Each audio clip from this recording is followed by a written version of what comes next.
Hi there, everyone.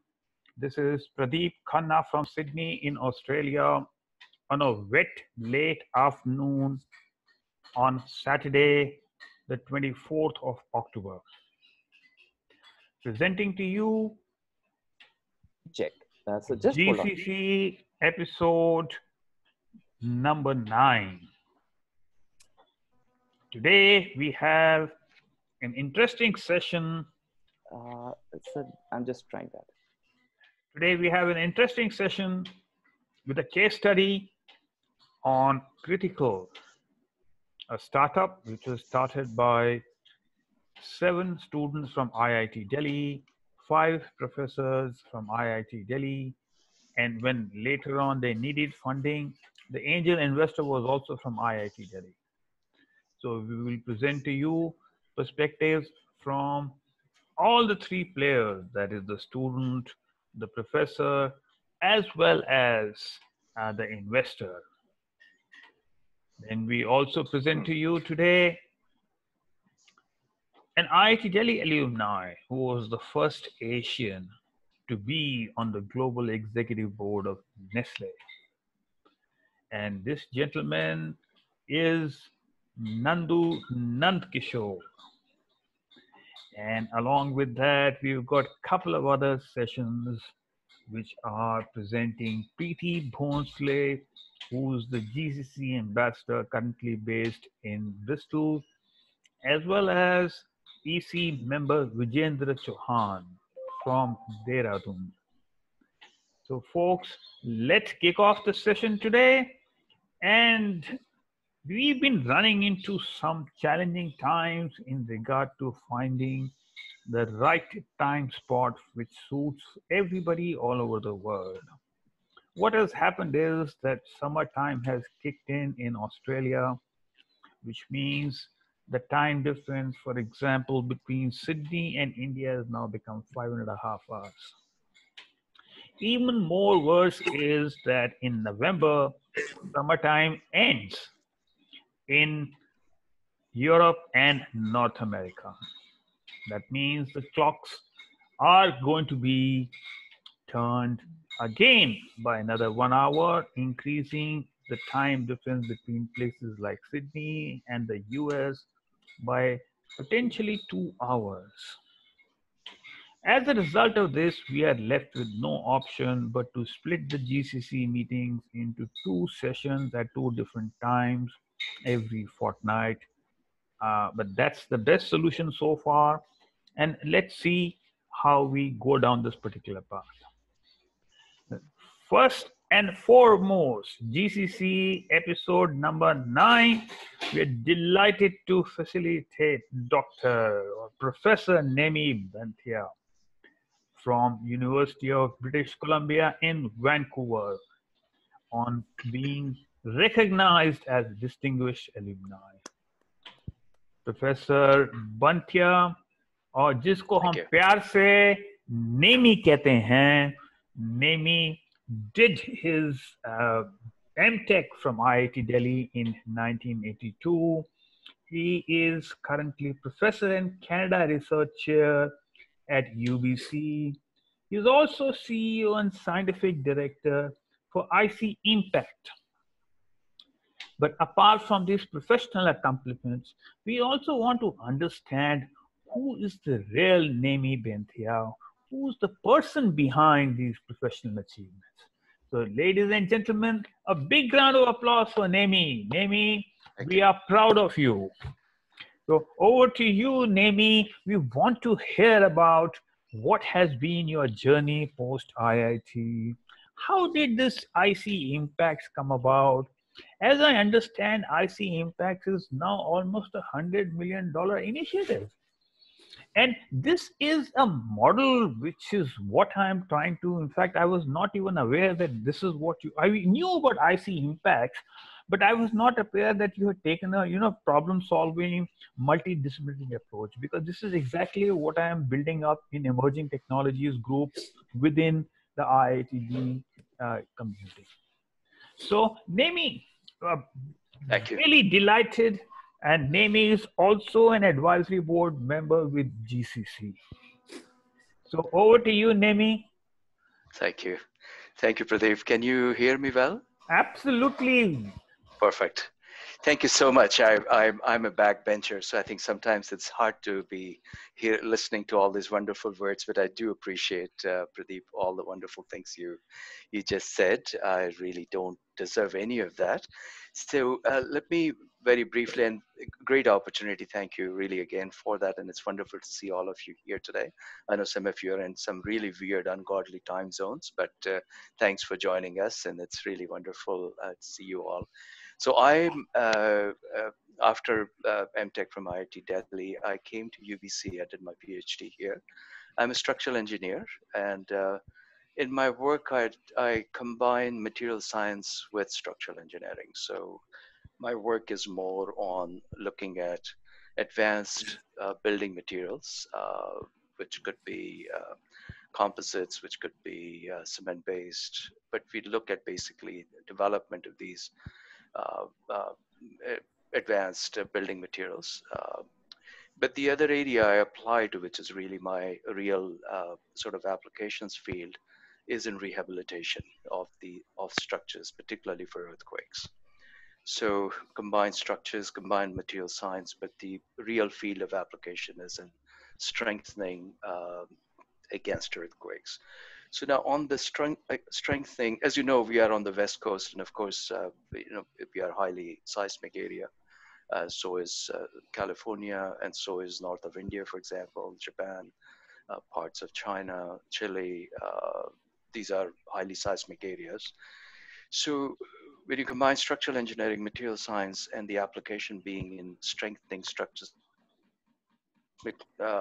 forces, my area is more in terms of understanding their performance. So therein we interface with more structural health monitoring and sensors.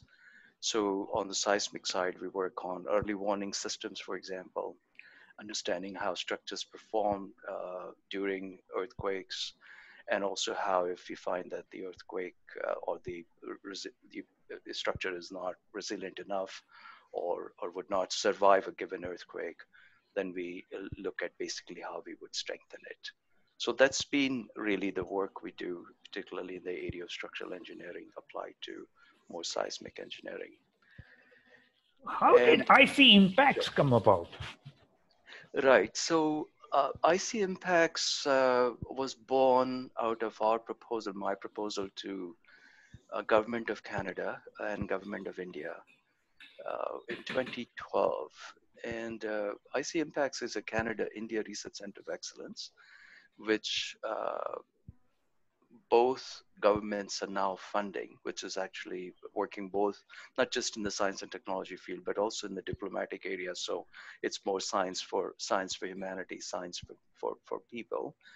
So both Canadian and Indian governments are now funding this large center. But what it does is very interesting. So it's got sort of four elements to it. First and foremost, it's in three areas.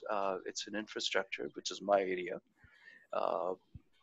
Integrated water management, and also in public health. And of late, we have added two other sectors to it. One is in agri-tech, and last but not least, it's in energy. So how it works is Indian and Canadian teams from universities actually get together, or they combine their forces and submit a joint proposal to IC Impacts. And as a result of these joint application or joint proposal, jointly adjudicated by Canadian and Indian panels, and then they are funded. And normally the funding rate is approximately only 10%. So I think we get a lot of wonderful proposals that are jointly put forward by universities in India and Canada. So for example, all of the IITs are part of the center right now. 13 universities from Canada are part of the center now. And we have an advisory which is quite international. So we have advisory members from United States, Australia, of course, Europe as well. So those are the sectors.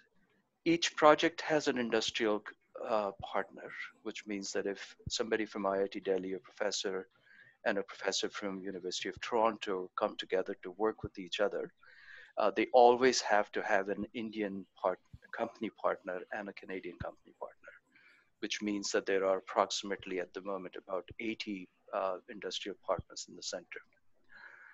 There are, of course, graduate students involved. So we have graduated nearly 1,000 doctoral students already from the program. And these are, again, Canada and India graduate students. So they are, kind of symmetrically in the two countries. There are two other elements of the program, which is kind of very interesting. As you know, I mean, I'm a professor, so I'm more interested in writing papers like everyone else is.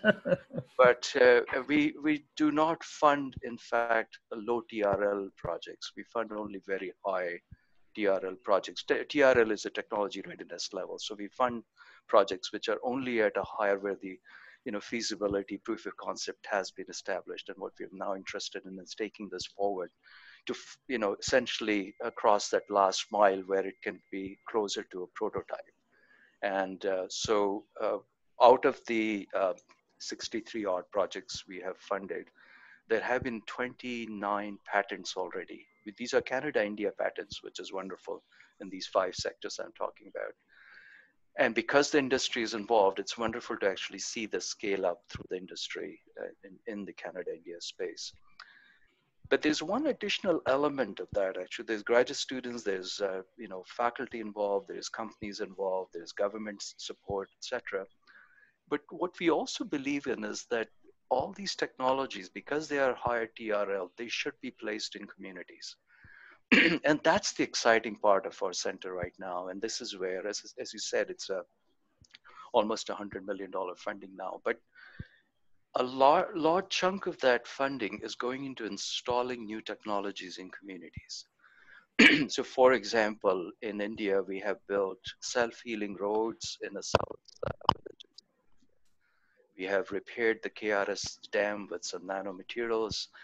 We are monitoring bridges in both Mumbai and Nagpur right now with sensors on them. We have water treatment units in Punjab, in Faridkot, for example. We have some advanced water treatment units, but these have all come out of our research. So these are graduate students who are actually involved in actual deployment of these projects, I would say demonstration projects. And what is done, and this is the last part of this whole kind of endeavor, is startups. So we have already got over 10 startups now, which are started by graduate students in the program. And this is a wonderful model, I think, of scaling up technology. You do research, you develop technologies, you get a patent, you deploy this into a community, such as a small village, such as a city. And that allows really the scaling up, I think, of that particular technology, which can then be picked up by both countries. Regulation is a big part of this. I think one of the reasons why Canadian companies have not been very successful in India is because of most of the time we have gone there with a solution looking for a problem. And that's in fact, has been very much in fact the case with many companies from other countries that go into another country, and I think they always think that they know exactly what to do, etc. But here, it's a very different model where here we are technologies that co-developed. And this is where we are not, this is not a Canadian center teaching India what to do. These are technologies which are jointly developed while complementing Indian side. So nobody is actually, more important than the other. We are collaborating shoulder to shoulder to develop these technologies. And that, I believe, is the perfect model for international trade. I'm actually absolutely amazed that, that's such a kind of a structure which we always talked about, because there are a couple of elements of this which are absolutely standing out. One is it is collaboration between two countries. Then second is it is industry academia collaboration. Third is that there is community deployment of emerging technologies happening. Fourth is that you're creating a complete life cycle from getting a startup from an industry perspective as well as research from an academic perspective and providing a pathway all the way through. And all doing it in a multidisciplinary manner and more focused it from a business problem perspective rather than, as you rightly said, that inward out kind of a thing, taking a solution and saying this fits all kind of a approach. But what I'm only surprised is that you reached a scale of $100 million and very few people seem to know about this. Maybe yes, between Australia, India, or UBC, so we've got to get this program a bit of a higher profile. This is some fabulous work which is happening. Thank you, Pradeep. Appreciate that. This is, and one question. Now, all these books behind you, are there a backdrop or do you actually read those books? Those are legal books, so it is a backdrop. Thank you. No, this is amazing, Nemi. Thank you. I'm a mentor with Indo-US Science and Technology Forum and many FICCI forums where we engage with these kind of initiatives. And I tell you, this is absolutely mind-boggling. We never heard of it. It's happened so quietly. And the scale that you have reached is phenomenal. That's what I'm saying. Congrats. I mean, I am, exactly the same thing I have in mind when I'm working on the emerging technology initiative. But I'm saying that here, this is an operational model for $100 million. And man, that is big. That is big. Yeah. So we've been quietly working, Yogesh. That's the thing. But I think that's the We're not end of making it. a lot of noise, but Pradeep, yes, you're right. So Maybe that's please. the end of it now. You see, now we shall do the talking and you will do the work. Thank you. So maybe we will be happy to support you in your work. Do let us know whichever way we can be of help to you. Thank you very much. So Really one more appreciate thing, Nemi, is what I want to understand. Does Nemi just keep immersing himself into all this road building and all this community sector, or what else do you do? What's the family like? And when did you move to Canada? 1982. That's when I came here. Oh, immediately after your MTech, you came to Canada. I did my PhD here at UBC, and then I was teaching in Quebec for 5 years. So I learned my French there. So I was teaching in French in Laval University, where Anirban is from McGill, so of course the same province in Quebec. So I was there for 5 years, was teaching in French, and then I came back to UBC when opportunity arose. So and since then I have been actually here. Of course, I'm a Jain family from Rajasthan originally, but I was born and brought up in a small village near Nagpur called Kamptee. Kamptee is an old cantonment area, as you may recall. There's a very large military base in Kamptee, so that's where I grew up. Have a wonderful wife, and we have 2 children, a daughter and a son. So the daughter is an attorney. They're both in the United States now. So she's an attorney in New Jersey, and our son is doing graduate work at NYU. So they're both in the US. So you are empty nesters at this particular point. Of course, it's not too much of a empty nest because both the places are pretty approachable from where you are. You just have to go take a red eye flight, going from West Coast to East Coast. But that is so good. And what about, do you have any hobbies? What kind of excites you? What's your passion in life? Oh, that's well, I play tabla, so I like music. Fabulous.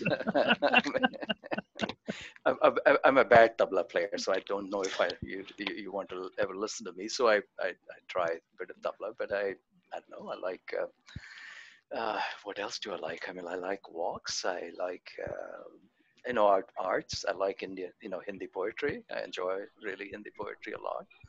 And yes, I do like good single malt from time to time. So we shall remember that.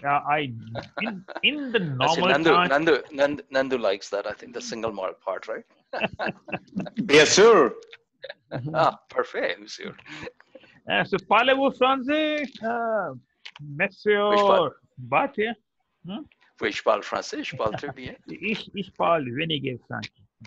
But that's only 2 lines I know, and I pretend to kind of just drop them by. So So lovely, lovely, absolutely fabulous. Thank you so much. You have been a GCC ambassador, and you were anyway scheduled to speak on this 24th of October session of GCC. But it is so nice to facilitate you. And once again, and I'm now looking forward to. I was not really aware of all these details, and we've got quite a few things going around. And I'm looking forward to giving more traction to IC Impact directly or indirectly, because I think this is a great work which is happening over here. Thank you. So, Thank you very so much. Really once appreciate again, everybody's. a big round of applause for Thank Nemi. you. And once again, we are Thank you. proud of you, Nemi. Truly humbled, sir. Thank you so much. Thanks for the honor. Really appreciate that. Really appreciate that. Thank you. Take care and look forward to much more higher milestones. We move on to the next item on the agenda today, and as I said to everybody, rarely do you come across a situation where 12 people get together to form a startup. So my first question when I met this gentleman was that, were you all the time fighting with each other? Or what was happening when 12 people got together? But more amazing was that we knew that in Stanford, every faculty member is involved very highly in startups. But I wasn't aware that IIT Delhi also we had where 7 students and 5 professors get together to start a company. But more importantly, you see, when further down the road, when they needed the money, the investor was also an IIT Delhi alumni. So I suppose the first question when I met them all was, how is the journey being? What are the perspectives from the 3 stakeholder groups, at that particular point in time, which I'm talking of 2002 when this happened. And we are now looking at this case study 19 years or 18 years down the road. And also, some of the things which is this the right model for a startup? At the end of the day, you see, the right model is the model which works. End of the day, you see, this company has established thought leadership in emerging technologies or fusion of emerging technologies. And when I look at this, on one hand, there is, technology, a lot of serious technology work happening. But when I also look at it by a commercial yardstick, when I see the types of Flipkarts and all that kind of a thing, I say, man, what is happening? So, ladies and gentlemen, I'm delighted to present to you the Critical case study. The company called Critical, which was started in 2002, and this was under FITT. I don't know what does FITT stand for. I believe it has got something to do with incubation, innovation, whatever, foundation, technology transfer, some of the words which come to my mind. But I understand this is that body which is involved into incubating, startups and for research commercialization. So who are the players that we are talking about? We are talking about the student who in 2002 did his BTech and MTech combined degree, Dipinder Sekhon, who is also currently the CEO of the company. We are talking about who? But before I go to the second person, when I was looking up LinkedIn just now to see what has he been doing, I found that somewhere down the road he also ran away from the company and did a master's in public affairs from London School of Economics.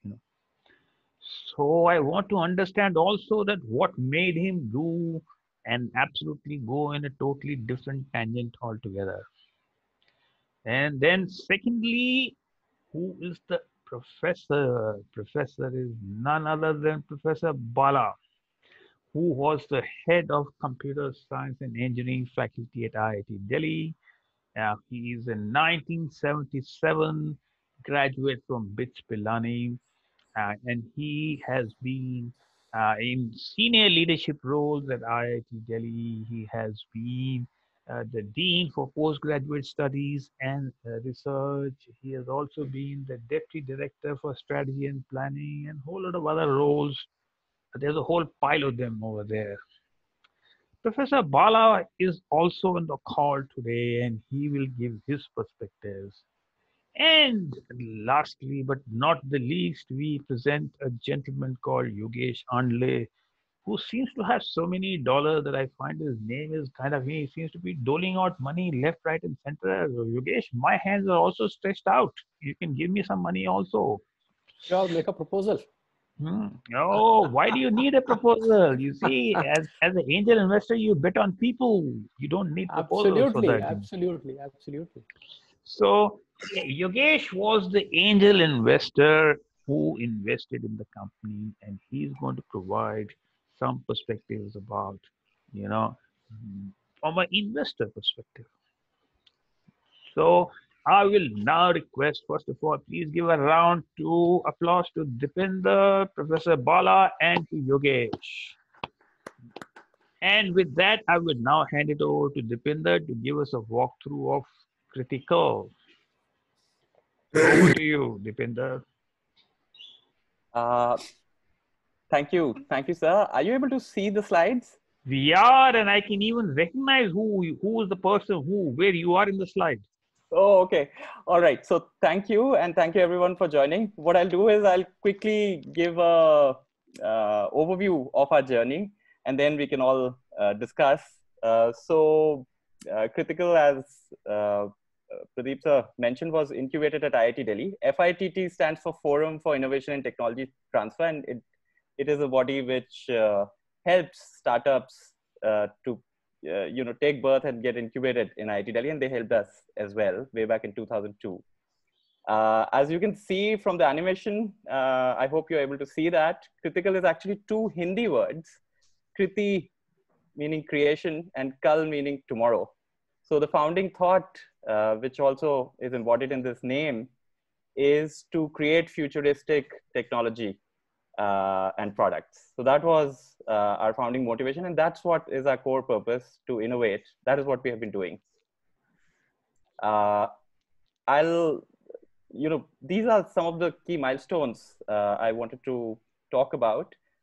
So in 2005, actually, we spinned off another company called Critical Secure Scan, which is now called Vehance Technologies, as a product subsidiary focused on security and surveillance from Critical. In Critical, we do services for our clients where we help them create IP and products. And there's some products which we have been investing in ourselves. And Critical Secure Scan or Vehance was a result of one of those kind of investments. In 2006, so after about 3 years of starting 2005-06, we graduated out of IIT Delhi's Business Incubation Center. So we were located in the campus till that point in time, and then we moved to our office, which stayed till today in Noida, which is a satellite city of Delhi. Yogesh and Nucleus invested in Critical in the same year, in 2006. And since then, we have grown about 50 times in value. In 2010, we established Critical Solutions Inc., which is a fully owned subsidiary of Critical India in LA, in California and US, with the idea of expanding our business in North America. So that's mostly from a sales purpose, you could say. Most of our engineering team is in Delhi and Bangalore now. We are now about 130 people in Critical and about 200 in Vehance. The total about 350 or so. In terms of the major areas we've been focusing on, 2010-15 was a lot about defense research in India, drones and things like that. 2015-20 was, most of our contributions were towards automotive, autonomous vehicles and electric vehicles and connected vehicles. And now, EdTech has suddenly become one of our biggest areas. And I'll talk about some of these things. Feel free to stop me. But otherwise, I'll just quickly close it. So here are some pictures. This is from 2002-03. So this is like right. So guys, here is a virtual bottle of wine. Who among these people is Dipinder? I can see straight away. So who is Dipinder then as compared to Dipinder now? Anybody? Yeah. 5, 4, 3, 2. Bottom right. Bottom right. Oh man, Bala! I owe you a physical bottle of wine when I meet you next. I'll give you an IOU.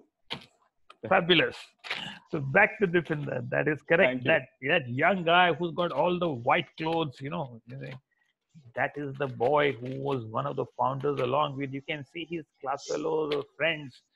And when they started the startup with some distinguished professors, man, back to you, Dipinder.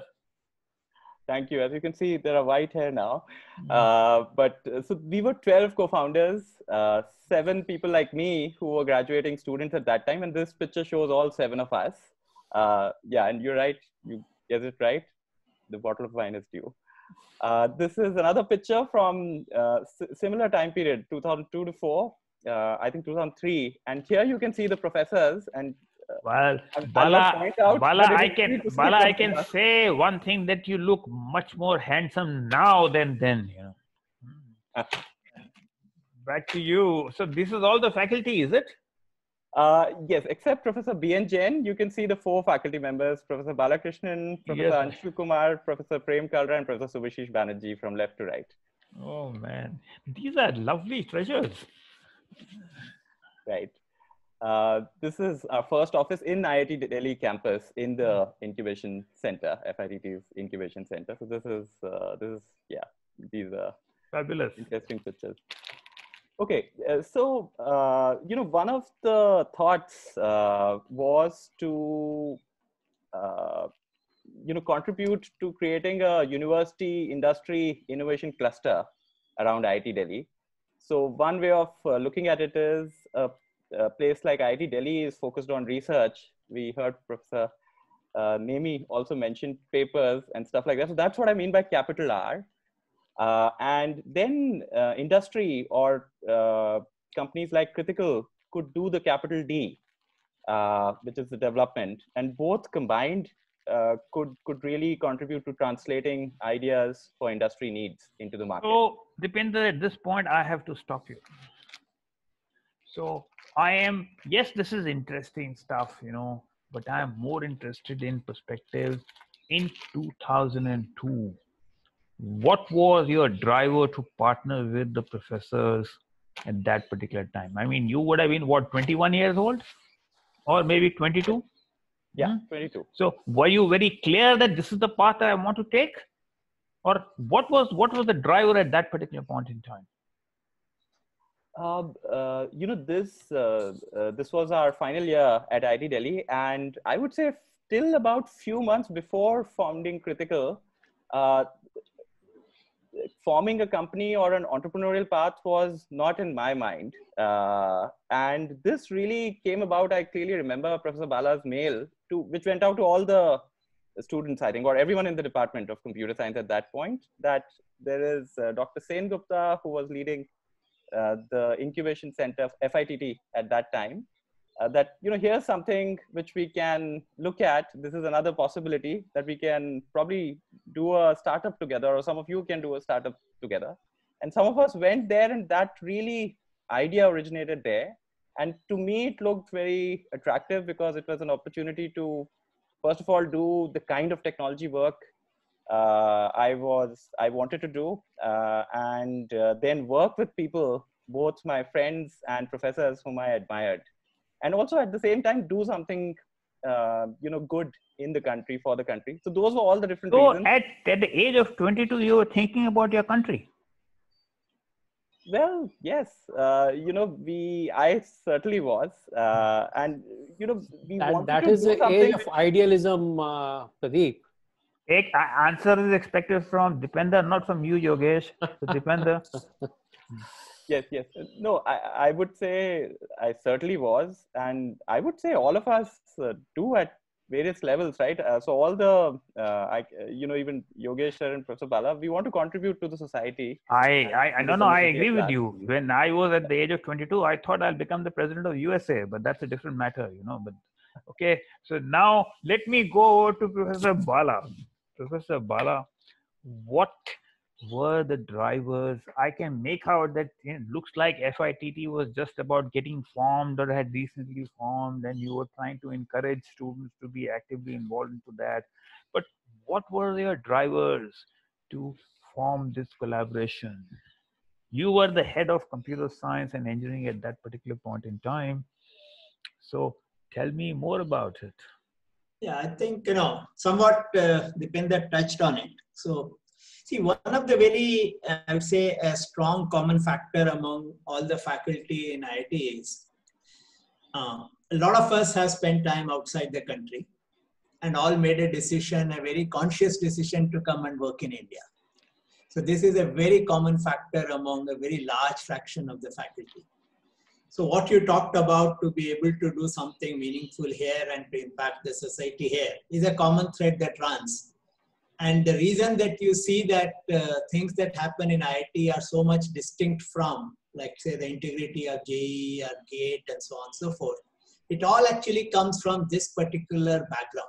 It will not happen without that. So the fact to be a role model for the country, the fact to be set standards, and this is also very much derived from the fact that it's a very conscious decision on the part of most of us to be in this country rather than to, be abroad. So this is a very, important factor in this. So late 95, 96 onwards, IITians were making a lot of news in the Silicon Valley. That was, more and more stories were coming, so I think many of you who are older enough would realize that 2020, that particular program on, I think on ABC or NBC, I'm not sure. So one of those channels which actually talked about IIT being equal to MIT plus Harvard plus Stanford and so on and so forth. So, and of course that was the academic period, and then there was this entrepreneurship period where IITians did marvelously well in the Valley, and it almost became like you can't have a startup unless you have an IIT and CV among the founders. So this actually created some type of, let's say, a buzz in the country. And clearly, people like us, we always felt that the way to go forward is to create models here. When our students can go abroad. So this is always has been, I would say, a mixed reaction. All of us are very happy when a student goes to Stanford to get a PhD because he got admission in Stanford. But on the other hand, we also feel that we have lost a good person, and if he or she comes back, then it's great. Okay. Otherwise, of course, a lot of our faculty come back and after having a very good education outside, so that's a plus point. So this was a sort of a common, let's say, feeling among the faculty. So what Dipender said was very true. I don't think either the students nor the faculty before that meeting. So I had this broad thing that we should encourage incubation in the campus, and computer science anyway, the software was coming up. There are a lot of opportunities and so on and so forth. Embedded systems also coming up. So that's the reason I invited Sen Gupta, because I happened to be in some meeting and he was mentioning that we have only 2 startups in the campus, and both these startups have nothing to do with IIT. Some other people from outside who have come and they just were hiring some space in the incubator to these companies. And he said that how would it be great if we have our own faculty and students to the startup. So he's quite a, I would say, dynamic person. So I talked to him and then said, why don't you at least come and talk to our students, and let's, so I arranged a seminar for him in the department to talk about opportunities and, whatever it is. So clearly before that talk, neither the students nor the faculty had any idea that they want to do a startup. So it was more like a facilitator rather than, But then very soon after the talk, the impact that it created on the students, especially on the dual degree batch. Okay, so the Dipender and all those students who are with us. And later it was easy to see why it happened, because these people have spent a lot more time with the faculty because of their 1-year project where mostly they were living in the lab, okay, doing, And so there are a lot of trust building that had happened, a lot of confidence building. They also knew the strengths and weaknesses of the faculty, and that sort of, I think, initiated the dialogue. So I think at one point in time, out of 15 or 16 students who were graduating, 11 or 12 wanted to be in this startup, but then finally it came down to 7. Okay, and then when we talked around with the faculty, 5 faculty said we will also join. So Fabulous. on the positive side, we were 12, but on the, it was, I would say, fairly negative in the sense that decision making was extremely slow. Agreeing on things was very difficult. And the most important, we didn't know what to do. So we only wanted to do a startup, but we neither knew what to do. And all the 12 of us were completely bereft of any entrepreneurship or business experience. Zero sort of exposure to business, not only themselves, but even in the families. So, so there was no risk-taking ability, there was no entrepreneurship, there was no... So the only thing was that we want to do a startup. Okay, so because our students are doing it in the valley and doing it so well, if they can do it, why can't we do it? Okay, so I think clearly on the, going back, it could not be a right cause for doing a startup. But then this is how sort of it actually happened. Oh, this is lovely. I really am really loving it. Now, let me fast forward and move to the time when you needed finance. When was that, Deepinder? How many years into the journey did you actually, and why did you need money? That is the time when Yogesh comes in, but I want to understand what was happening with the company, both from you and from Bala perspective. How many years down the road, and then how was this journey of 12 people coming along? Yes, so we started looking for funding around 2005-06. This was 3 years after we had started, and for the first 3 years this was also the time when we were graduating out of the incubation center. So we had to set up our own office outside, and the incubation also provided initial seed funding. So there was direct and indirect funding. And then we were kind of generating profits and were on our own, but we needed funds to scale and grow. And Yogesh, we knew him through some other interactions because he was quite active in the alumni association at that point and used to visit campus. So we met him. I remember traveling with him in a train to Kumbh. There was Kumbh Mela being organized in Ujjain, which needed some technology support. So all of those things were happening, and we were looking for funding, and Nucleus eventually funded it. We, of course, we also got some funding from one of our clients in 2005, a year before that, which was, however, directed towards a specific product commercialization, which became Critical Secure Scan. Got it. So what we are saying is that there was some growth happening.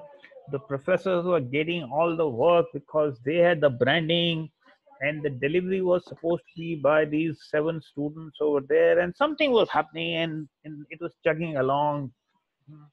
And you wanted to move out of the campus, and you wanted, funding for that. But let me go across to Yogesh. Yogesh, when you invested in them, was it a social investment, or was it a commercial investment, or what was it? Like, by commercial investment yardsticks, did you do due diligence onto the company and investing in the company? Well, no. If you have to take a look at all the factors that were playing at that time, you have to be in that environment at that stage. You see. There were both personal circumstances as well as the ecosystem that was going on around. FITT was amongst the first incubators in the country. Right. IITs. Okay. Right. So very nascent stage of incubation. There was only one more incubator before FITT, if I remember correctly, which started, I think, in Sector 62 Noida, JSS, or both of them started around the same time. So that was very early days. The investment capital, many people had burned their fingers in .com, and even the Indian Angel Network was set up around the same time, 2004, 5, 6 period. So the angel investment was at a very, very early nascent stage. In my own personal lives, we had started Nucleus, Polaris, and we had almost run them for 16, 17 years, 20 years. We had taken those two companies public, and both the companies were transferred to, we gave the control to our own partners, Arun and Vishnu, and they started running it independently, completely independently. And I started looking for new opportunities where we can contribute. And that's when I thought, what's my best strength? Is my strength in running my own company, running my own operations, or my strength is in helping others develop their potential, which I worked with Vishnu and Arun for 20 years almost, 80 onwards, 80 to 2000. In the meanwhile, both the companies had gone public, so we had some surplus money. And then we were all obviously looking for opportunities to support young startups. And I had started meeting Deepinder and the team from late 2002, early 2003, because we were looking for technologies to be implemented in the Kumbh Mela of Ujjain. And visual-based technologies of crowd management and crowd estimation and, observing crowd flow was an area of interest for us. So we invited Deepinder, so why don't you come along with us? There was the municipal commissioner of Ujjain at that time was an IIT Delhi alumni, Ajit Kesri. So he gave us a fairly free hand in helping the management committee of Kumbh to advise, suggest on technologies, suggest on management practices and things of that kind. And it's worth mentioning here, Ujjain Kumbh, which happened in 2004, and we started going there from 2002 onwards. For almost 2 years we went there. Almost every second weekend we would be in Ujjain. For the first time, we completely mapped the entire Ujjain city digitally. So we had digital maps on where what exists, which gully is, which street of what size, depth, etc. The whole township is made. Kumbh organization is a mega event where crores of people come in. So huge temporary township is made, and we got that done, planned on a digital map for the first time. Every department had common map, be it fire, water, electricity. And that exercise itself saved more than 80 crores for administration, because they excess the wastage, the extra work done or rework done, all that was prevented just by doing the planning on digital maps by all the departments at one place. So was that digital mapping done by Critical or was done by somebody else? Digital mapping was done by another agency from Indore. We invited Critical to give us video-based technology for crowds management and crowd surveillance. That was the purpose. Okay, so come back to the question once again. The question is why did you invest into Critical? Why did we invest? Now, when we looked at them, we figured out that they are at a stage where we were about 15 years ago. If we had got that support and capital 15 years ago, probably we could have done something different or something even bigger than what we had achieved. So we were all, Vishnu, Arun, me, we were all very keen that we will engage with startups, support startups. So Arun started supporting startups in IIT Madras, IIT Chennai. And with Ashok Jhunjhunwala, he supported his startup fairly well, Banyan Networks and all the other things that were set up by Ashok Jhunjhunwala. Arun was engaged in it. I was, with the help of Vishnu, we decided to support startups in IIT Delhi. So in other words, what it meant was that you had money, you wanted to support startups, and perchance, between your group who promoted Polaris and Nucleus and all that, you happen to be looking after IIT Delhi. You are active in IIT Delhi alumni. So is it a question of being at the right place at the right time? Absolutely. Right place at the right time, and spotting visualizing an opportunity that the first startup, the Critical, if it could be supported, it could become a mother of innovation within IIT Delhi ecosystem. And I personally feel very satisfied that it has become I mean, I it am may not not have asking. grown like I am Flipkart or at the moment not asking you what your personal thinking is, because I will come to that later on. At the moment, I'm just going to a flashback in 2005. Okay, thank you. Understood your perspectives on investing in critical. Now I want to go to Professor Bala. Professor Bala, 10 years down the road, we are now in 2012. Are you still involved in 2012 with critical?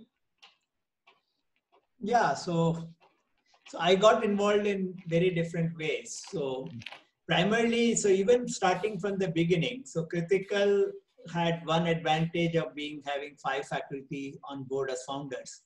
All our contacts, professional contacts, things which could actually, Dipender talked about R&D, so wherever you see an opportunity where our part is low, but the design part is high, design and development part is high. So we started relying on critical to take up those projects and activities. So, so through the journey, so I have not only, so during the first period, I was much more involved even in the administration, because these people are all very young and we were doing a lot of, negotiations, lot of even discussion with Yogesh. Dipinder and myself spent a lot of time talking to Yogesh and, working out all the parameters for agreement. I also spent almost a year when I was in sabbatical in 2005-06, and half the days I will work full time at critical on my sabbatical. Through this, I have been involved in getting some very major projects done at critical, where the opportunities came. So even from one of the high-speed camera manufacturer in California, who happened to be somebody personally I knew him. And when he wanted to do, so that was the period, I think 2010-12, Dipinder. So that was, yeah. So I was also the chairman of the company for many years. After Professor Jain was the first chairman, then I took over from him. But then later I actually got a project where I could do a major subcontract and also become, critical could become a technology partner. There it was very clear that I can't be on the board. I can't be a director. It's a conflict of interest situation. So from that time, I withdrew myself being a director or being the chairman. But I think very major opportunities for technology development in different spaces because of the, let's say the network we had or the professional connections we had. So in other words, Professor Bala, what it appears to me is that 10 years down the road, leveraging the branding and the connections of the IIT faculty, the focus had now gone into establishing thought leadership on technology side from critical, rather than looking at it as a multi-billion-dollar enterprise or something like that. Now, with that, I want to go to Dipinder. Dipinder, we are now fast forward 18 years in 2020. Where is critical now after 18 years of being formed? What is the size of the company? What is the leadership position of the company? What are the strengths of the company? Right. So critical remains a company which is focused on technology-driven innovation.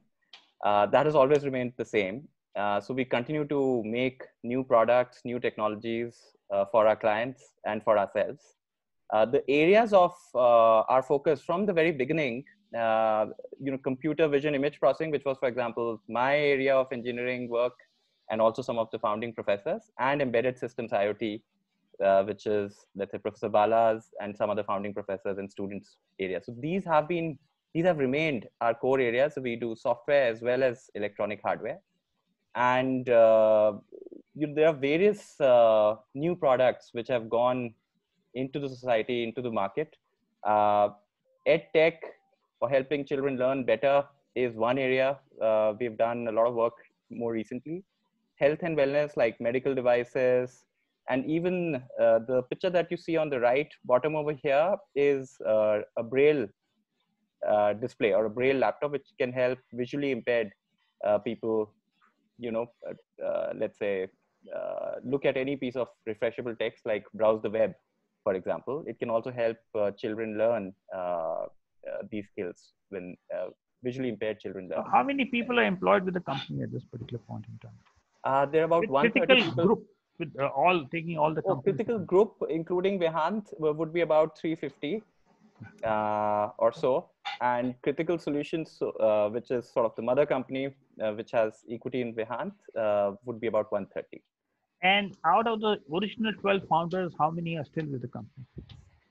Out of the original 12, so all the five professors are still involved, I would say, at various degrees. And in terms of full-time executives, there were 7 of us from the beginning.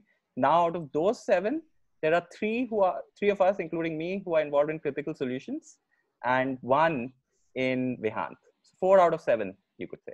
So 4 plus 5, 9. So 9 have still continued the journey after 18 years with Critical. No, but faculty members' journey continuing is by default, not by, so they are continuing because I don't know, what does discontinue mean? I don't think many of us spend much time on Critical or much effort, or so there we may pass on some contacts and so on. Now the company is fully managed by Dipinder and the team. So our involvement is very So you just got your hands over and you give Ashirwad. Yes. Mm-hmm. Okay, good. Now, yeah, sometimes we come in whenever there is if they feel a need, they will approach us, and we can definitely, we are there for them. But not necessarily, so. And what you said was very true. It was not like we all went into it and put full time and effort to create $1 billion company. That was never, unfortunately or fortunately, that was never the objective of creating it. It was like another research project, except without any publication. So. Fabulous.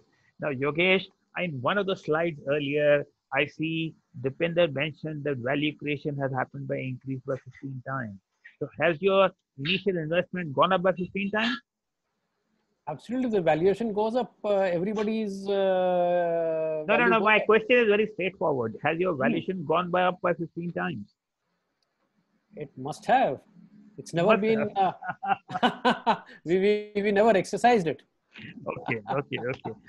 So, ladies and gentlemen, we have a good story over here where, it's clearly obvious that the time when the company was started, it was done with such noble intentions and really looking at a technology focus and getting together like-minded people. That is what, you see, it's important to note that Professor Bala said that, one of the reasons why this happened was that because these students were spending so much time in the lab, and therefore there was a much great, interaction between this group. So, the point over here that I'm talking about is that the company today is more than 350 people. When I look at the lines of the company business today, it is into fusion of emerging technologies. Where in my view, when I look across, I know thousands and thousands of entities all across the world into emerging technologies. There is some great work which is happening. So now the lesson which really comes about is that there are different objectives, and there may not be any objectives also when people get together to start something. And by no means has what has been achieved, although I may have asked very critical questions, but this is actually a very good story.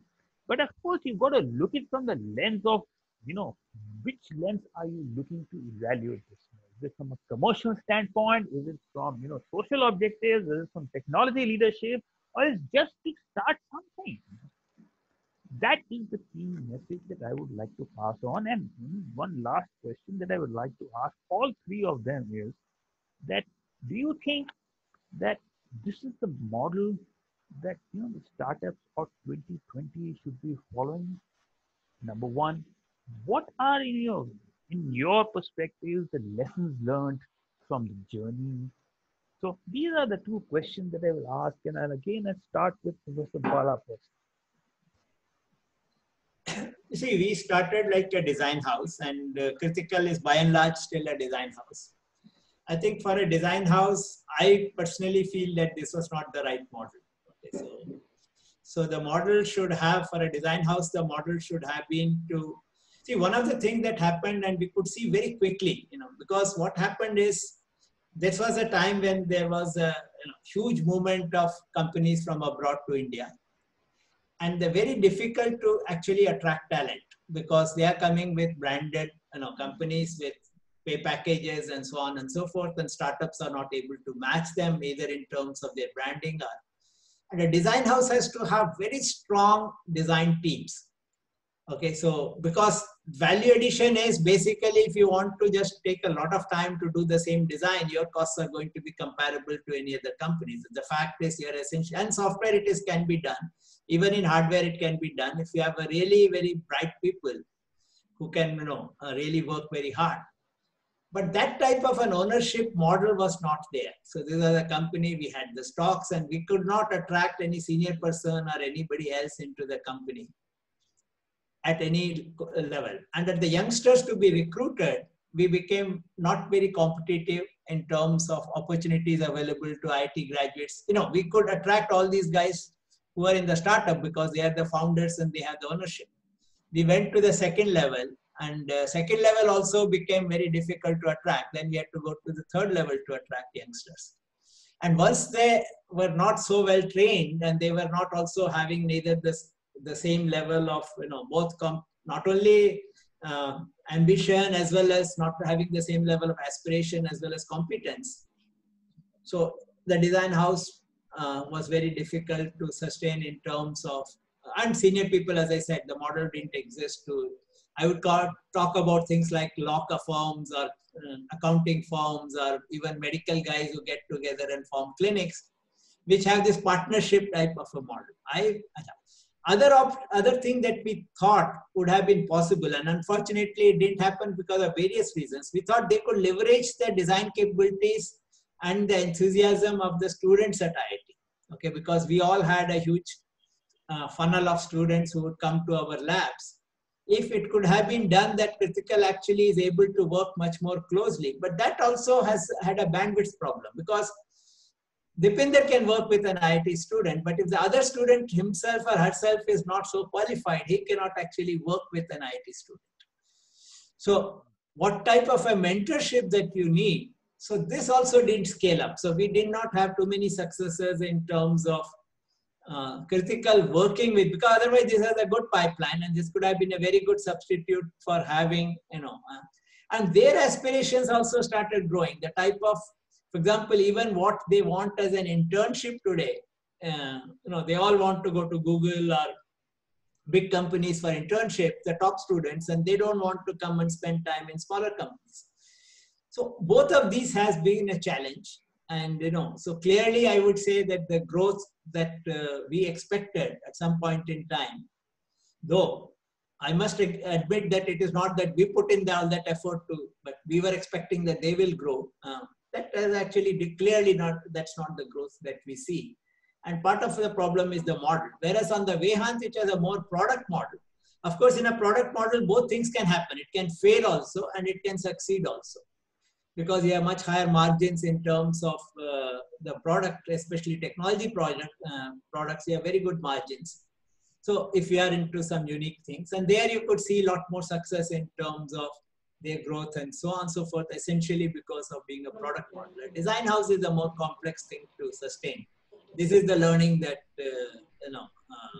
Fabulous. Really, it's such great, analysis. I love it. Dipinder, what about your perspectives? Critical's core purpose is innovation, and all of us, or many of us, in terms of the founders, we really wanted to do good technology work, right? That was a core driver. So in that sense, something like a design house or a technology product is what we would have liked in terms of the work we were involved in or what we were producing through our venture. So in that sense, it has been very satisfying and I'm happy about it. I agree with Professor Bala's comments just now in terms of the challenges which are there. I am hopeful, like I am right now looking at the next few years, let's say. And in all of those dimensions, in terms of engagement with IIT or other research institutes, for example, or engagement with researchers or talented entrepreneurial students from IIT or other places, I'm hoping we can go deeper and do better over there. It should be possible now with greater scale, more and more. So that's what I'm looking at it positively going forward. Fabulous. Yogesh, what about you? Thank you. While I agree with Professor Bala on whatever he has said about design house and product companies, and design house requires a different approach also, partnership approach also. Our own personal journey tells us something different. Our own journey of Nucleus Polaris Intellect Design tells us that the biggest competitive advantage a software service, a software company has, is the ability to deliver in full and on time. And it does not come out easily. We took almost 20, we were fortunate to have very good clients who demanded this, and we were able to deliver it. And that's where we learned this art of how do you ensure delivery on time and full. And that's what Critical has continuously been striving for. And now I find is they've matured tremendously on that account. Today, their deliveries are much cleaner and very much on time and on schedule. And this is going to become their biggest advantage. I know them that wherever they required support, they have gone out, they've sorted, they've got it. Yes, they have not added like you would have expected that many more bright stars to be added to the team. But personally, I'm not disappointed, because even in Nucleus Polaris, the earlier 9 out of 9, almost 7 still continue together. So it's not so easy to bring in new stars and new people of that kind in an entrepreneurial organization. But I'm very satisfied the kind of progress they have made. And to me, they may not be Flipkarts, but they are regarded as a very capable organization, very capable group. They are regarded as role models by startup ecosystem within IIT Delhi system.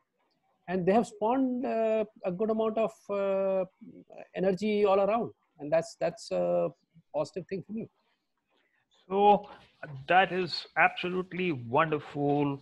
And all the 3 people that I invited today to talk about Critical, that is Dipinder, Professor Bala, and Yogesh, all 3 people that I hold in high regard, in terms of the personal credibility and kind of whatever they have done there. Each is a leader in their own right for respective thing.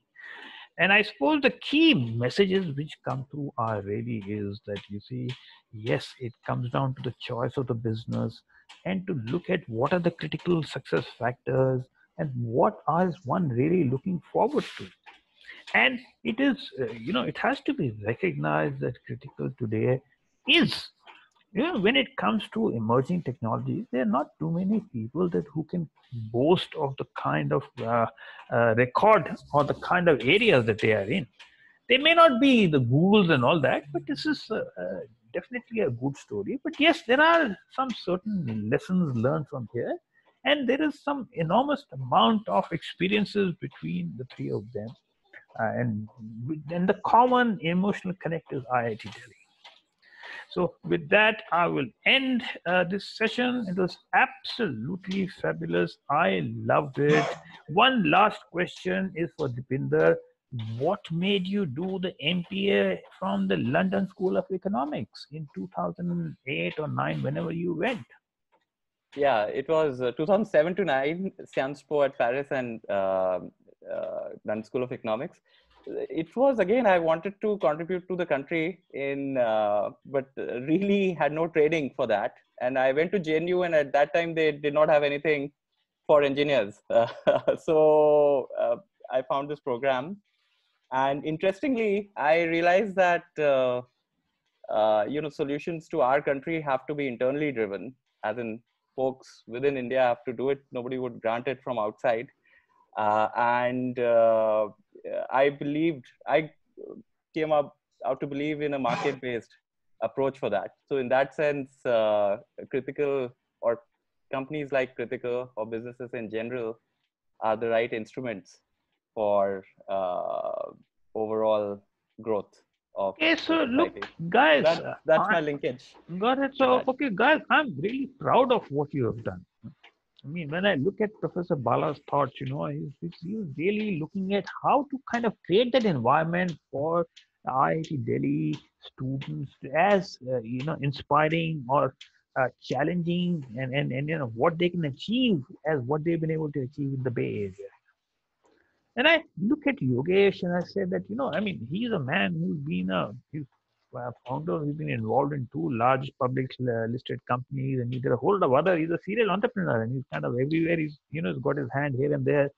And, he kind of went in and kind of, supported it, looking at, where the company is. And Dipinder, he went along with the journey. So, guys, that please give a round of applause to this gentleman. And it is such a fabulous story to hear it. And we will get you more such stories, But, guys, terribly proud of all of you. And really love the way we have discussed, the whole critical case study. So, and Professor Bala, a special thanks to you. I've been Absolutely. wanting to, and I will be getting you back for another session in one of the other GCC sessions because you've got quite a few roles.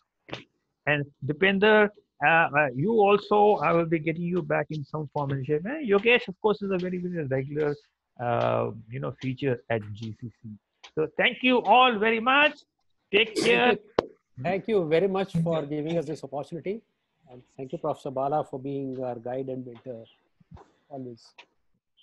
Thank you. Thank you, Fabulous. Now we move across to the next item on the agenda, which is who is this IIT Delhi alumni who became the first global executive or the first Asian to be the global executive member of Nestle.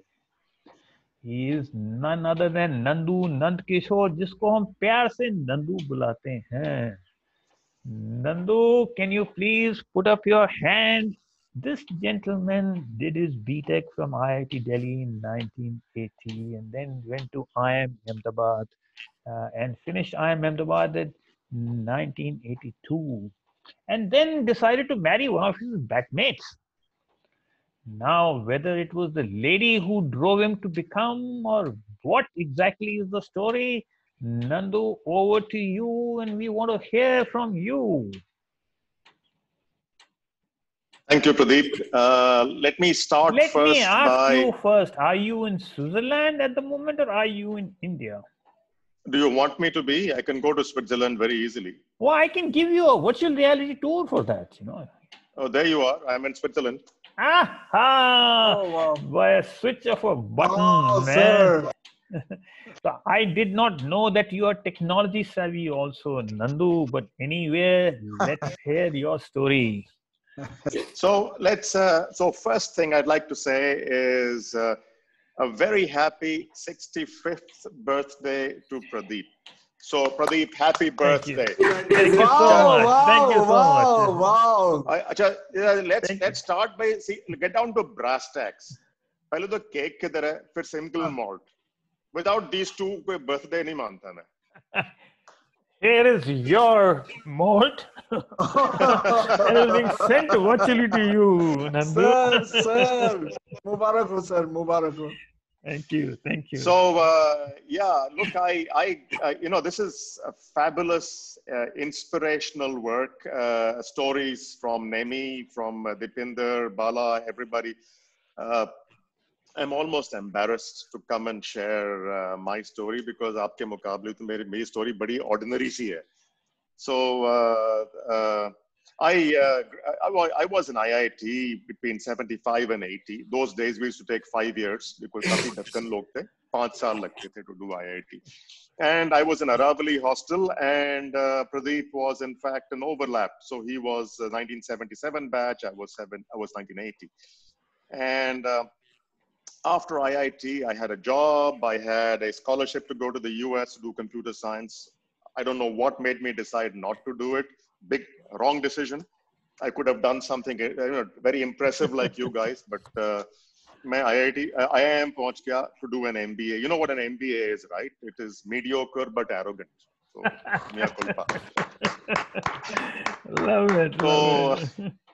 So anyway, I'm Tamilian, by the way, and my wife, who I met at IIM, is a Punjabi. So ये movie जो था ना, Two States वाला, that's a copycat. They copied us and they turned the story around, and without copyright. कोई copyright नहीं. This is कोई terrible. पैसा नहीं मिला, कुछ नहीं मिला. कोई पैसा. I tell you, these guys, terrible.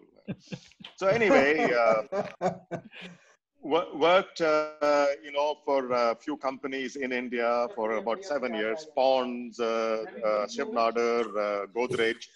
And then I joined Nestle in 1989 and stayed with them for almost 30 years after that, moving around the world. So at different times, I was the CEO for Nestle in Indonesia. That was $1 billion business. I was the CEO for Nestle in the Philippines. That was a $2 billion business. I was the global CEO for Nestle Nutrition. That was a $10 billion business. Then I was the CEO for all of Asia, Middle East, Africa, Oceania. And then I retired. And after retiring, I now teach at the London Business School and at Indian School of Business. So I'll summarize in a minute. I am a small angel investor after retiring, not in your kind of league, but कोई 20-25 startup हैं जिसमें invest किया है मैंने. And on a few advisory boards, do some consulting, and I try to stay fit. I'm a fond grandfather. We have 2 boys. The elder one is a professor of physics at Boulder, Colorado. So IIT ki training waste nahi gayi hai, Professor Bala. There is some influence in the next generation. He has 2 children, a 5-year-old girl and a 1-year-old boy, less than 1 year. And our younger son works for Facebook in London, and to the best of my knowledge, he's not married yet. And Bala, पहले ये बताओ कि you don't look that you're a grandfather. तो तुमने अपने hair dye किए हैं या natural hair है? I'm 62 years old.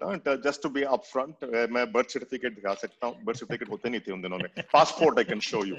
But look, to summarize my whole career, after 40 years of being Darth Vader, I'm now trying to reposition myself to be Yoda. Right. So that's my kind of a story. So yeah, indeed, Pradeep touched upon something, as part of my, one of my roles, Nestle 30 saal mein raho, you learn something about nutrition. Then I was the global CEO of Nestle Nutrition. I learned something. So indeed, I do. Nutrition, health, and wellness is something that I do teach to my students in class and otherwise, batchmates and so on.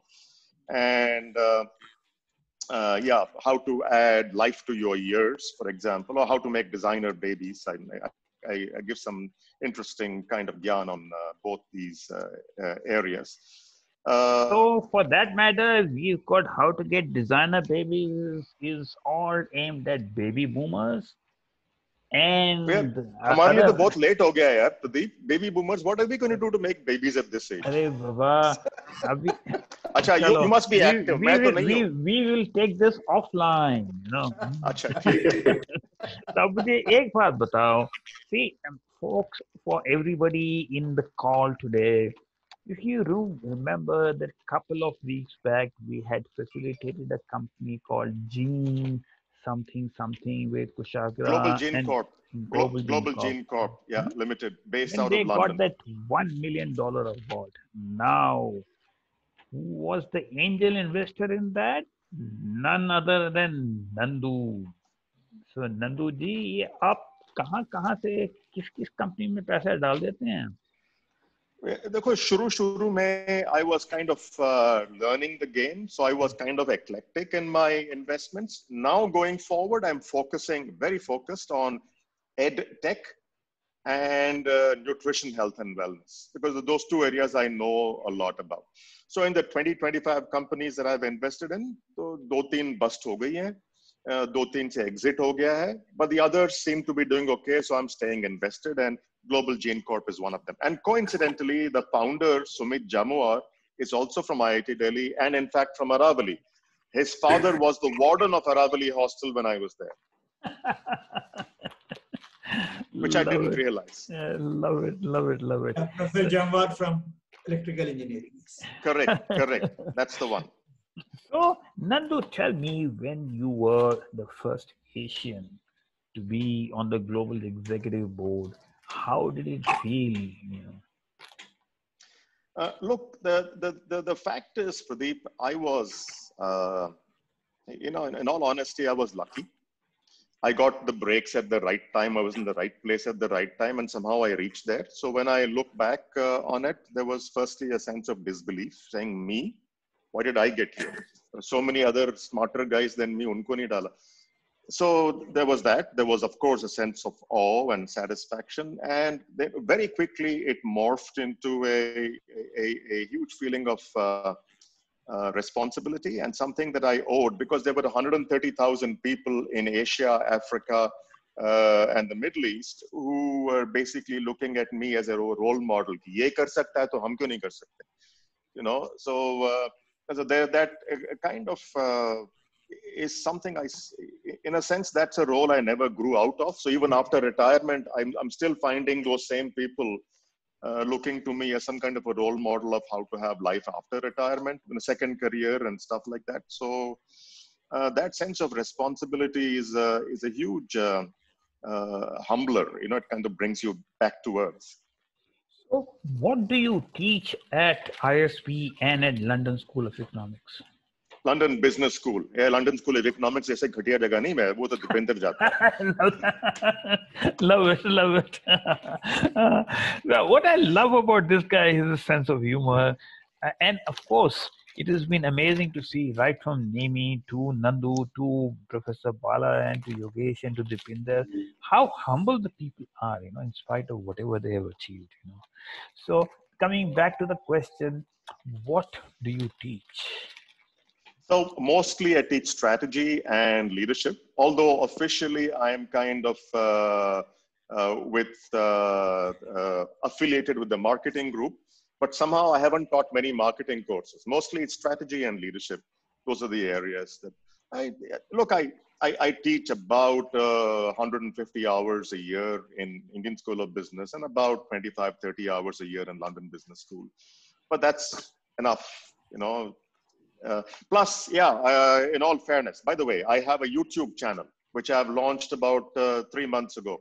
If you go on YouTube, it's called Insights with Nandu. So I cover all kinds of subjects there. How do you get promoted? How do you break the glass ceiling?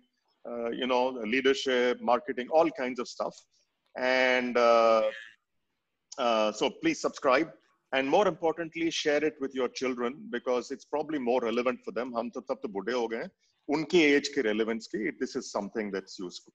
So do check it out. So that's also something I've started. It has been so good to, have this chat with you. And I have already listed you for that healthy living session for the down. I do intend to have a look at, your YouTube. And of course, I give you my critical comments over there. Not the critical. No, I don't want critical comments. I only want, what a great job, Nandu. Kamal karta. Any other comments I don't want. Wonderful, sir. Wonderful. So much. If that be the case, then a big round of applause, Nandu. Absolutely, sir. Absolutely. To have you have made the day. Lovely comments. Thank you. And so it appears that Nandu operates out of only default mode. Everything is superlative. What was Nandu? So, Nandu, this Wonderful. is, you must be knowing Kalpan. Kalpan is also from IITD and IMA, and he is also the president for the Bombay chapter of IMA. So, guys, great sessions, great sessions. I am loving it. Trust you also are loving it. And let's move on to the next item on the agenda. And here we present, you see, you've heard from people who I would call are bit experienced. So let's now go down to a bit of a younger generation and talk to Preeti Bhonsle. Preeti Bhonsle is 2013 graduate from IIT Delhi. She is an MBA from IIM Kozhikode. I believe Kozhikode means Cochin, but I am not 100% sure. I've been living out of India for 30 years and I've still called Mumbai, Bombay. First thing, Pradeep, please, don't call it Kozhikode. ये क्या अंग्रेजों वाली pronunciation है? Please learn how to say Kozhikode. अच्छा, तू तो वहां से है यार, साउथ से. बिल्कुल.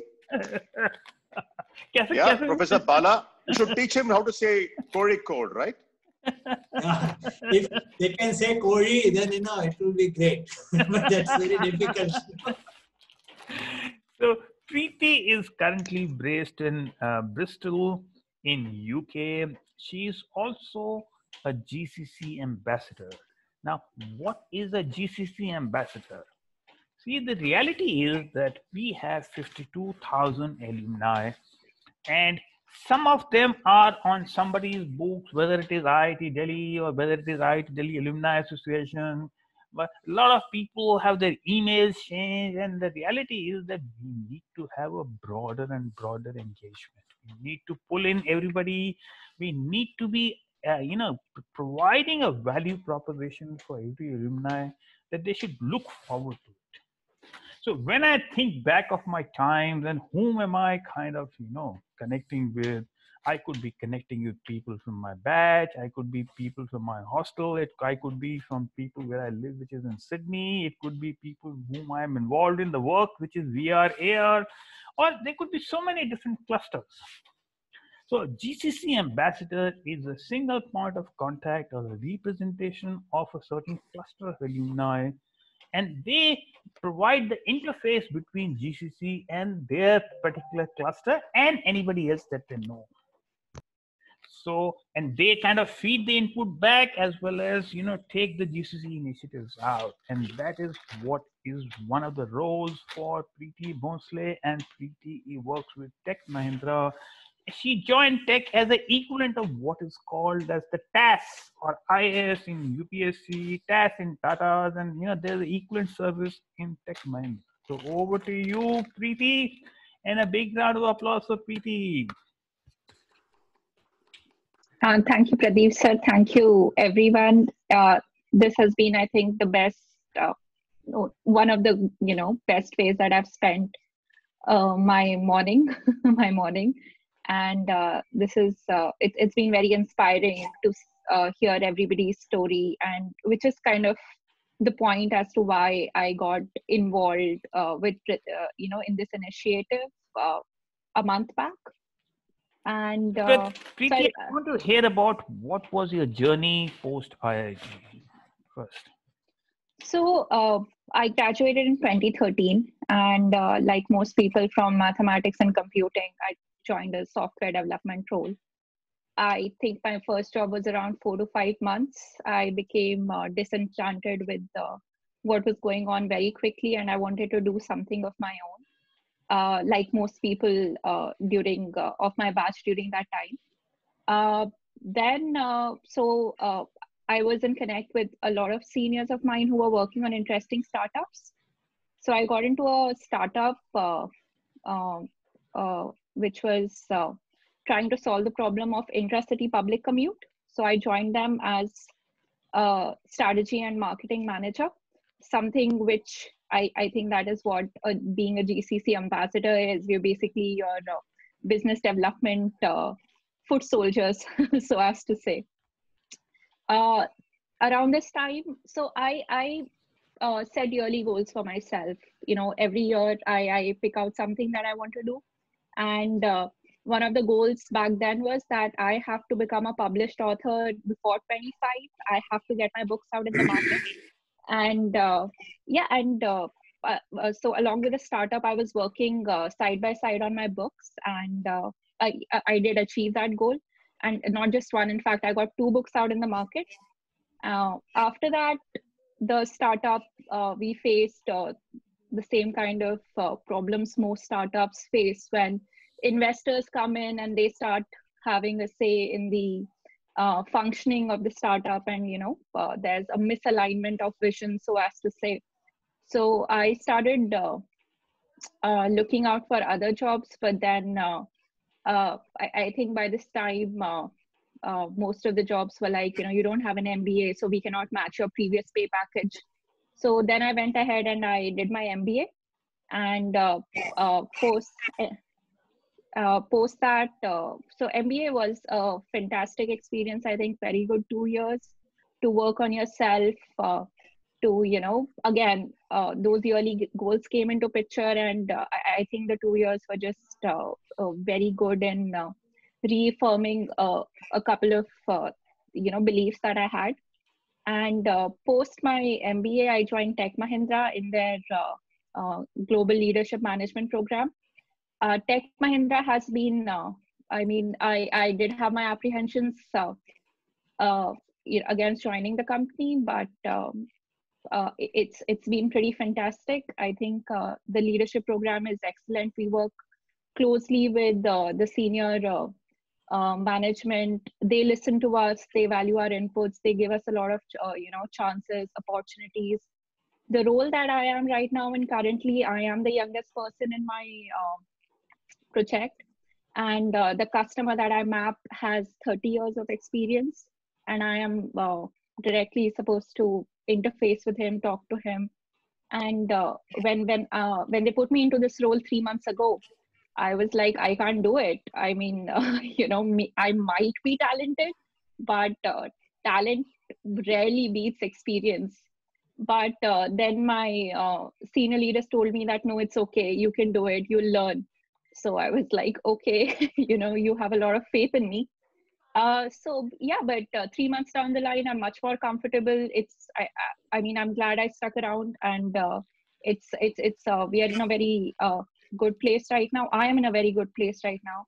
So the client that we are working on, Now, I'll come back to the client, but I'm also very interested to hear about your writing.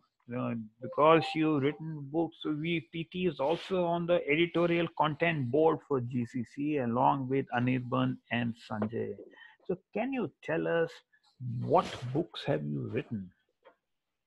So my first book is called 27 Broken Footprints. It's a collection of all of my writings ever since I was, let's say the oldest story in the book is a short play, which I wrote when I was 13 years old. So from 13 to 21, it spans all of my writing. Some of my writings, I've picked them up and I've put them together. And somehow, luckily, all of them just fell into place. So there's a natural flow to all of those stories in the book. Some of them are fictional, some of them are opinion pieces. There is a short section on IIT also, and how IITians are and what the environment is like. There is some critique of the way millennials function, or what their priorities are,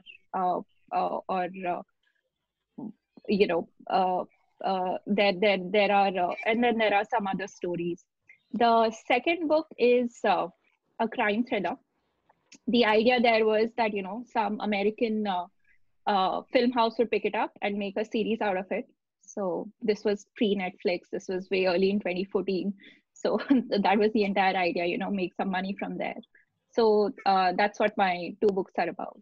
So when is the next book coming out? Hopefully, I don't know. So I was watching this Netflix serial called Masaba. Masaba is that female who's the daughter of Neena Gupta, and she's supposed to be some creative a costume designer, and there is somebody who's made investment into that company and is chasing her. When is your next collection coming out? And next, and she's saying, "Oh, I've got to get that creative urge." So, do you also have those, spasms of creative urge when you get down into writing? Absolutely. I think, every creative person has their own process, but there are obviously moments when you're just, in the flow, and you'll probably end up writing, when you're like really in the zone, you can write up to 10,000 words in a day. So it can just be, quite amazing. Fabulous. And have you ever looked at, having journalism or something like that, or something more creative as your career option at some point in time? Has that kind of conflict also come in? That conflict has, I guess journalism, I was never really inclined towards. I was probably inclined towards going to the civil services, because that's the, role model I had at home. My dad's an IPS officer, so he obviously wanted me to write the exam once, or go down that path. But I don't think so. I think people can pursue 2 lines of work, or just be engaged in a couple of activities. And I had this clarity very early on that I do not want to make money from my writing, because I don't want to have that kind of pressure into it. When I tried selling my first book, I realized that I'm not going to mix money into this, and for money I'll do the other things I'm good at. And because the chances of becoming famous, or being a Chetan Bhagat or J.K. Rowling, they are like, the chances are very less, and it's a winner takes it all market.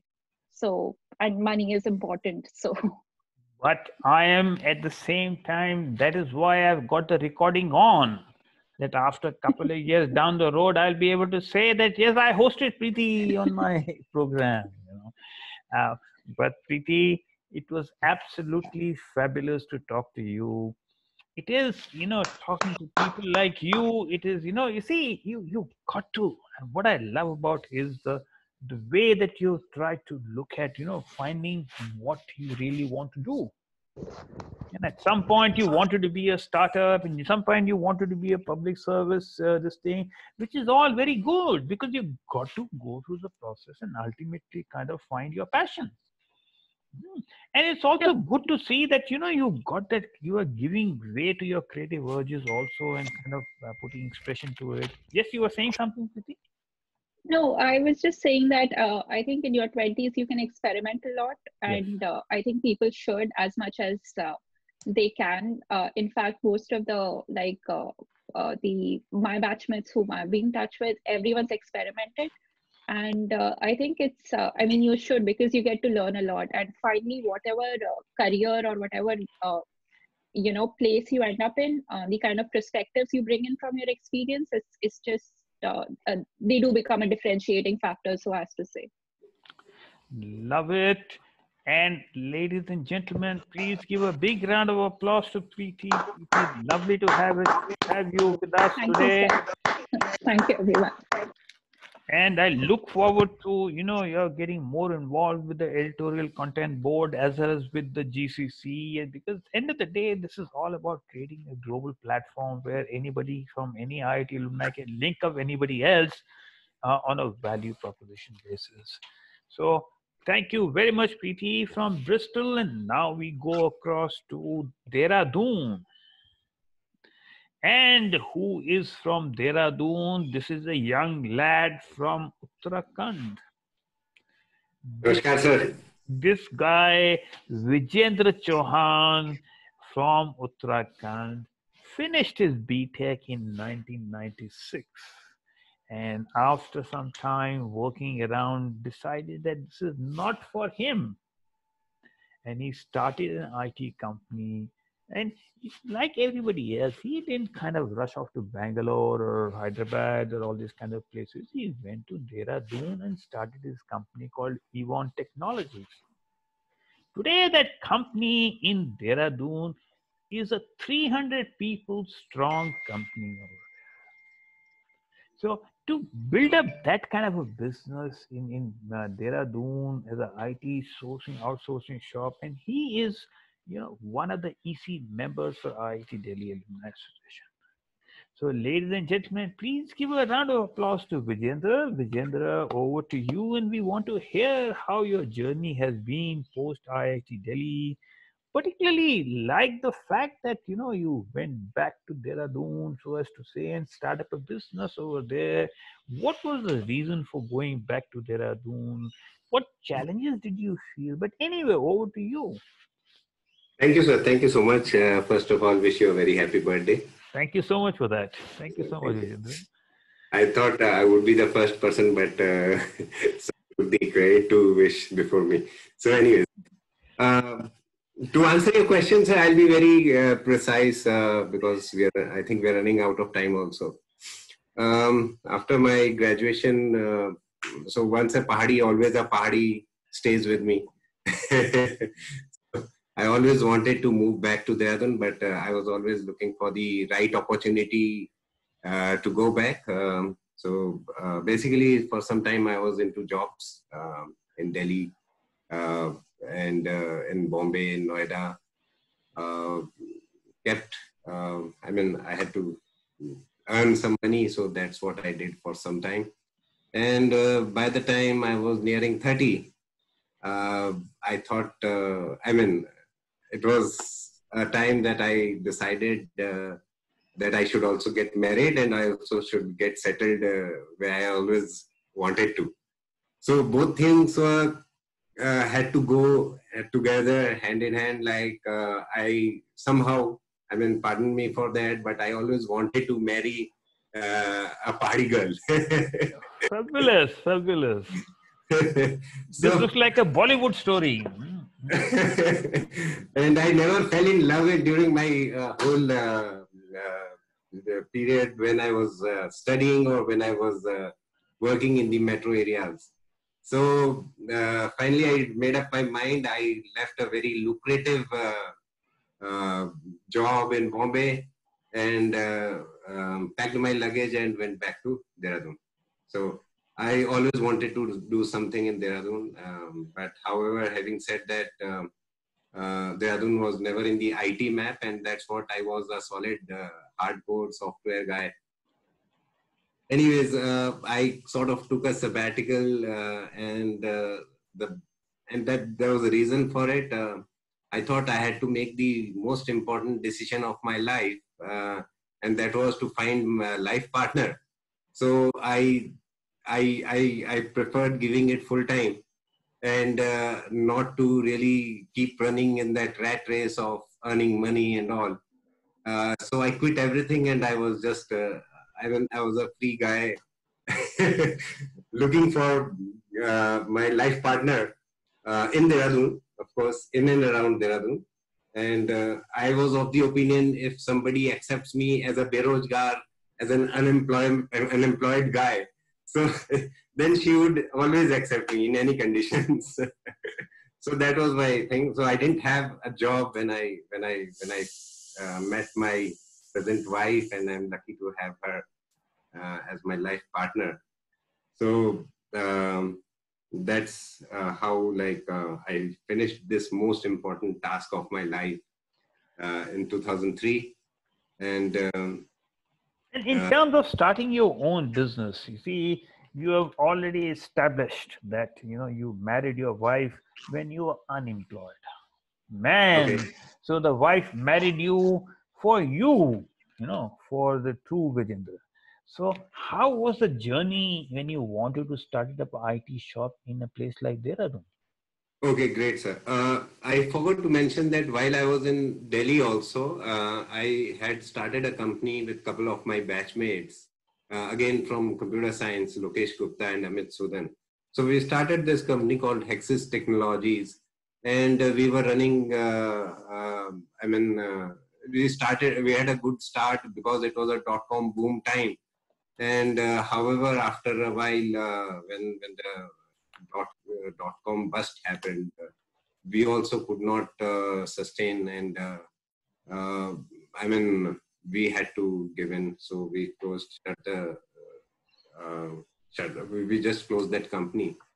Having said that, the entrepreneurship thing was seeded over there, and at least by running one company, although I was not in the front to run it, I was just a partner and I was a technology guy. But I was not an MBA guy.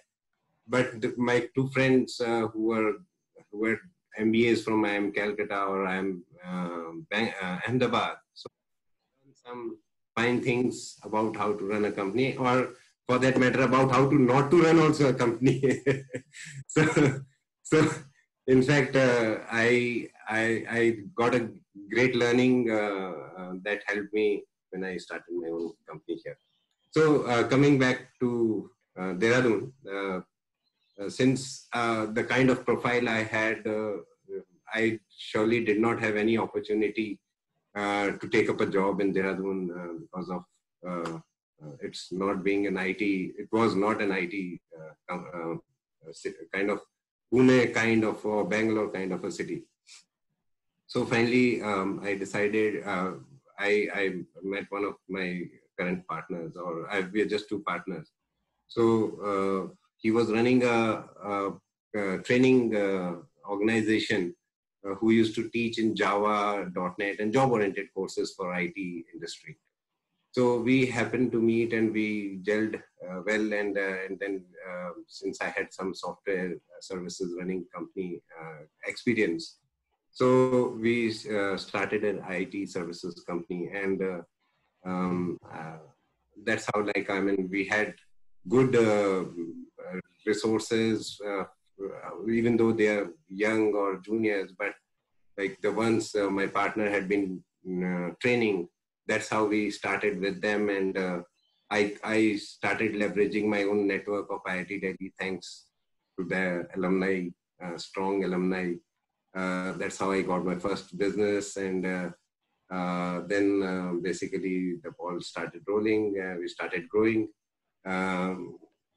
Coming to this present day, so we are mostly into basically bespoke software solutions, software consultancy for our clients, primarily in North America, Australia, and Europe. So these are major regions, some domestic work as well, but not very significant. We are into basically custom software solutions, mobile applications, QA services.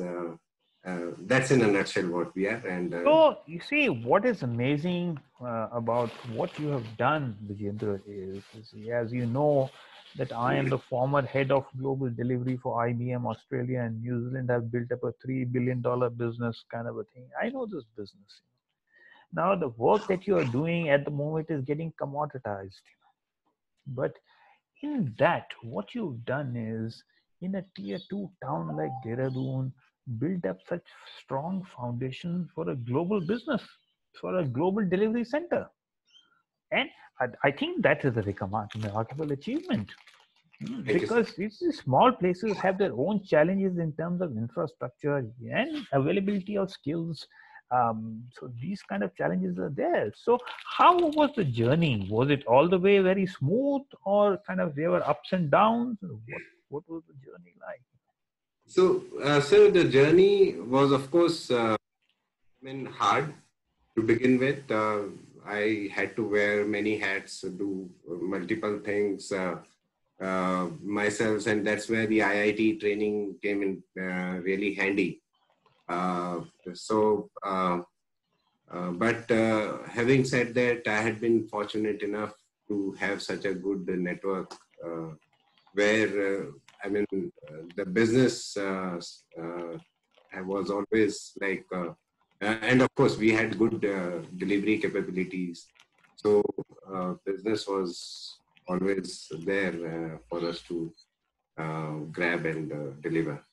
So, so far the journey has been pretty good. Now that we are this size company, all the processes are in place. So I have almost moved out of the technology side of the things.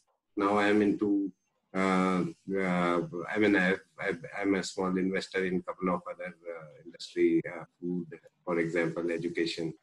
And also one of the most important thing, or in fact, what I feel today is the most important thing that I do is I'm into tennis. So the tennis is my passion. So I play in the ITF senior circuit, and that's how I have not traveled the globe for business, but I have traveled for tennis. and last year itself, I was like in Italy for European Masters Games. Oh, wow. Wow, wow. Not blowing my own trumpet, but I managed to get the silver medal in 45 plus categories. Yeah, fabulous. Fabulous, fabulous, fabulous. So that's what. So, Vijendra, it was absolutely lovely to hear, what you have been doing post IIT, to learn about your tennis. So, with that, please give a big round of applause to Vijendra, and we end today's session. And you see, this is what GCC is about. But at the same time, GCC or global chapters and engagement is not just about meet and greet. See, when we look at our alumni, which range from 1966 graduates to 2020 graduates, there's a wide span. So therefore, how do you find, and Dipendra, who's we have heard today from Critical, is also working to define value attributes for one of our other initiatives that I'm driving, which is an emerging technology. So the key lies in forming special interest groups, which address the needs of different clusters of alumni. So we will continue this process while in parallel the real work happens, and next time on 7th of November, we are going to present some very interesting sessions, including an IIT Delhi alumni who has been listed among the top 50 CEOs worldwide of Indian origin. Stay tuned and listen to Nandu about digital babies as well as staying healthy while you repair the roads using NEMI's IC Impact. So guys, good morning, good afternoon, good evening, good night from whichever part of the world you are in. And Nandu, do you want to say something, or were you just saying Yes, bye? we want to hear from just saying bye. We want to hear from him. So, no, nothing more to add. Just saying bye for now. That's good. it. So we will get you back, Nandu, and thank you to everybody. Thank you to Nemi. Thank you to Nandu. Thank you to Professor Bala, Yogesh, Dipender, Vijendra, Preeti. What a lovely, colorful spectrum as I look at it. So enjoy your lunch, tea, dinner, breakfast, whatever it is, goodbye. And it is still continues to rain in Sydney. That is awful, but that's life. Bye for now. Thank you, sir. Bye-bye. Thank you so much. Everyone. Bye. Happy birthday to you. Bye-bye. Happy birthday. Thank you.